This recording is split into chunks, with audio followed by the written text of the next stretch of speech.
Ilang tulog na lang, Pasko na! Alam mo na ba kung anong ihahanda mo sa Noche Buena? Kung hindi pa, saktong-sakto dahil may nahanap kaming kakaibang lechon na tsak na mapapawaw ang buong pamilya mo.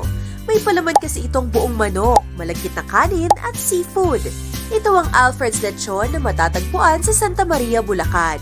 Ayon sa owner nitong si Alfred Katahan, 2018 na magsimula sila ng kanyang asawa sa lechon business. May customer silang nag-request ng palaman na seafood matapos niya itong matikman sa ibang lechonan. Dito na nila naisipang dagdagan ng twist hanggang sa sinubukan na rin nilang lagyan ng buong manok at malagkit na kanin ang lechong baboy.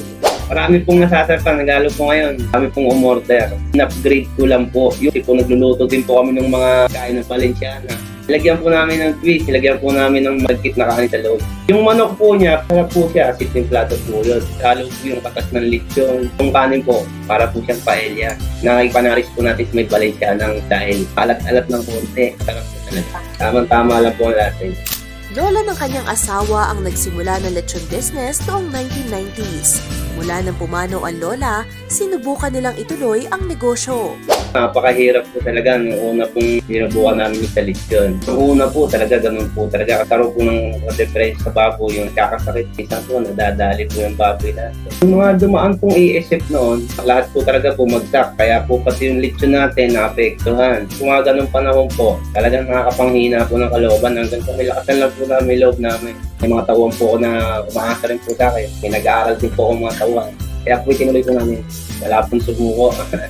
Ngayon, matumal na raw ang 15,000 to 40,000 pesos na kinikita nila sa lechon kada linggo. Naging daan ito para guminhawa ang buhay ng kanyang pamilya. Nakabili sila ng bahay, sasakyan, at nakapag-upgrade na rin ng lechonan. Yung mga ginagamit natin pang araw-araw sa baboy, pagpaganda na rin po tayo ng lechonan. Yung makina na po yung ating lechonan sa ngayon. Dati po, pihit-pihit lang, yung iniikot lang po. Sabi ni Alfred, dapat daw abangan ng iba pang palaman na balak nilang idagdag sa pagpasok ng bagong taon. Bukod naman sa iba't ibang klase ng lechon, may mga bilao bundles din sila tulad ng pansit, spaghetti at palabok. Bukas ang Alfred's Lechon mula 6 a.m. hanggang 11 p.m. Pwedeng-pwede magpa-deliver kahit taga Metro Manila ka pa. Kung may natutunan man si Alfred sa kanyang pinagdaanan, ito ang pagtitiwala sa kanilang kakayahan sa pagnenegosyo. Kahit may mga pagsubok na nagdaan, naging motibasyon nila ang mga taong tumatangkilik sa kanilang lechonan. Kaya naman ang payo ni Alfred sa mga nais magnegosyo, Kung ano po yung mapupusuan nilang negosyo, laban lang po nila. Talagang tiyagaan lang po sa hanap buhay po. Number 1 po talaga, wag po susuko. Laban lang po na laban sa buhay. Lalo po para po sa mga anak natin. Diretso lang po. Lang po sa makamit natin yung pangarap natin.